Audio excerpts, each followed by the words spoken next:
C'est une histoire, vieille de près d'un siècle, qui se raconte ce dimanche au Guilvinec. Celle d'un sous-marin allemand disparu en mer en 1918, à 3000, au large de Saint-Guénolé.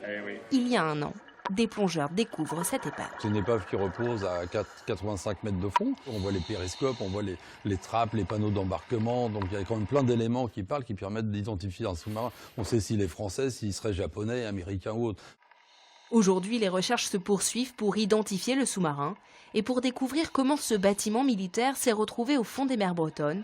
Une enquête qui va être longue. On ne sait pas pourquoi il a coulé.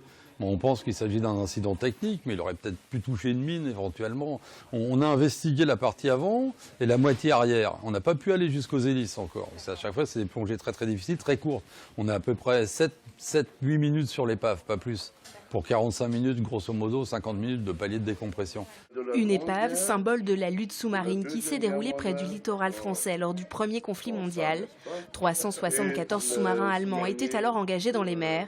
Plus de la moitié de ces bâtiments ne sont jamais réapparus, emportant plus de 5000 hommes. Leur rôle était attaquer les bateaux mercantiles, c'est correct? Les bateaux marchands.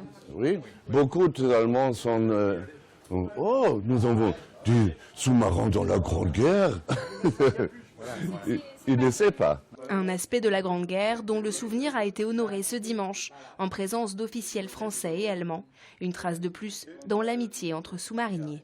Pour nous, c'est intéressant aussi, peut-être pour corriger les informations sur le monument des sous-mariniers tués, qui est presque près de Kiel. On est les premiers à avoir, dès les années 50, 1950, on a commencé à faire des réunions en commun.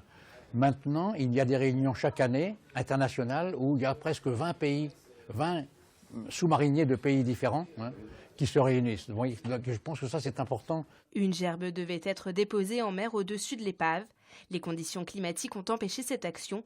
C'est au monument aux morts de Saint-Guénolé que l'hommage a été rendu.